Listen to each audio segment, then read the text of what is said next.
আমাদের প্রতিটা পরিবারের কিভাবে সংসারটা চলতেছে। একটা মানুষ 25 বছর চাকরি শেষে যদি সে তাকে বাইরে করে দেয়, সে বাইরে এসে কি করবে? এটা কি আপনাদের মাথায় থাকে? বা একটা লোক যখন আপনি 10 বছর 12 বছর 15 বছর আপনার বাসায় যদি কেউ কাজ করে, সে বাসার মালিক তো তাকে বিয়ের সাথে দেওয়ার পর একটা সেট আপ করে দেয়। আপনারা কি করতেছেন? সেখানে আমি আবার বলতেছি, আমাদের তিন বাহিনী প্রধান স্যারেরা আছেন, আমাদের বিষয়গুলো আপনারা অতি দ্রুত সমাধানের আওতায় নিয়ে আসুন।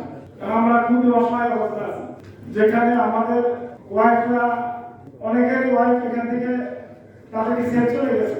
সেখানে আমাদের অনেকের ওয়াইফ আছে যারা মুখ সহ্য করে, যেহেতু তার যাওয়ার কোনো উপায় নেই, বাচ্চা দিয়েছে, অনেকের সাথে এখন সংসার চলতেছে না, তাদের খাবার দাবার ব্যবস্থা হচ্ছে না, তারপর সহ্য করে সেগুলো চালু হচ্ছে।